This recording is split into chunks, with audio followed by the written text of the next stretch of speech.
Thanks for joining us. U.S. Secretary of Agriculture Brooke Rollins in Iowa tonight. It's her first trip to the state as a cabinet member. Haley Bigglehop speaking with her about how farmers could fare during tariff negotiations.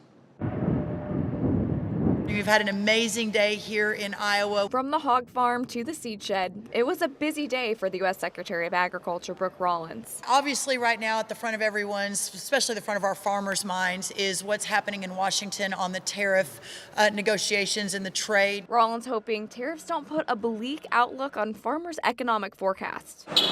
That's as the next phase of reciprocal tariffs will be announced on Wednesday. The secretary talking with the White House between her stops in Iowa about active negotiations. To your point, hopefully our farmers and our ag community won't be hurt by, at least in the short term, by these decisions. But if they are, she says there might be help. The president's commitment is the same today as it was 5 or 6 years ago, and we at USDA and our partners across Congress and in Washington will work around the clock to ensure that we have the programs in place to do what we did the last time with the CCC, and we fully expect to do the same this time. According to Forbes, during his first term, Trump paid nearly $28 billion to farmers from the USDA's Commodity Credit Corporation. That's a funding mechanism that supports a number of government ag-related programs, can buy and sell commodities, and lend money. Rollins vowing to open trade opportunities in numerous countries over the next 6 months. That's while tariff negotiations continue. You'll see a relentless effort around the clock to expand markets across the world. And until that happens,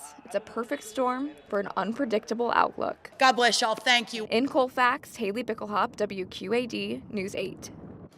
And tonight, the Iowa Democratic Party criticizing the event and pointing to a report released this week by the Bureau of Economic Analysis. The report showed Iowa's GDP contracted by 0.5% last year, one of 2 states to have the GDP drop.